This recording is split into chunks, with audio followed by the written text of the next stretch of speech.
Ayan mga kailot, mag-react lang ako dito. Magbibigay na din po ako ng tips about po dito sa kay sir, sa naging client namin, kasi masakit daw po yung katawan niya. Ngayon nagpa-hard ventosa siya. Kung mapapansin niyo mga kailot, ayan grabe talaga yung yung higop talaga nung hard ventosa niya. Ngayon hindi naman siguro nila ni-running ventosa. Ngayon naipon yung dugo niya dun sa pinakang loob ng cup ventosa niya.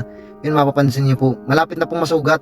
Kaya mga kahilot, wag po ninyong gagawin ito kapag masakit ang katawan natin, magpabintosa tayo. Akala nyo maganda po yan. Hindi po maganda yan kapag lumalabas yung pula na yan, at hindi naman po tayo atleta, mga ordinary lang po tayong tao. Hindi naman talaga hindi naman talaga tayo hindi naman tayo swimmer, mga kickboxer, mga ganyan.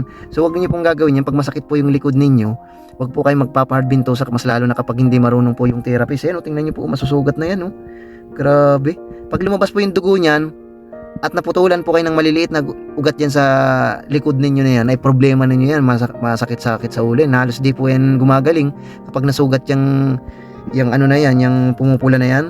Tingnan mo. So mga kailot, tips lang po. Wag po kayong, may ipapasiguro kung magpakairo kayo, magpamassage, magpahilot dyan. Wag na niyo pong gagawin yan. Pagka naputulan kayo ng ugat dyan, malaking problema po yan. Yan, hindi po ganyan, di po tama yan. Magdidepende po tayo mga kahilot sa sa muscle ng katawan ng tao. So dapat kung matigas talaga at athlete talaga siya, so pwede mo siyang i-hard bintosa. Tapos siyempre kailangan mong i-running bintosa yun para yung mga pula niyang lumalabas ng konti, so ma-re-release din, makakapag-circulate ng dugo, makakapag-circulate din yung kanyang dugo. Hindi katulad nito, mukhang pinabayaan to. Parang pinabayaan siya ng sobrang tagal. Kaya nasipsip yung dugo niya.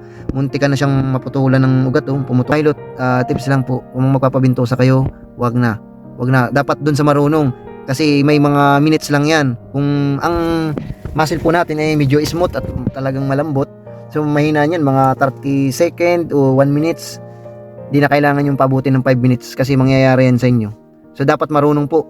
Marunong tatawagan natin makiramdam, marunong tumingin sa sa katawan. Kasi pag hindi, problema yan. Yun ang ginawa na lang namin mga kahilot dyan, nirelax na lang namin para yung namuong mga dugo at para pa makapag-circulate ng pa namin yung mga namuong dugo. Yan na po yung ginawa po namin. Yun lang mga kahilot, pag-isipan nyo bago kayo pumunta sa mga spa na yan, yung mga berbintosa na yun, dapat marunong tumingin.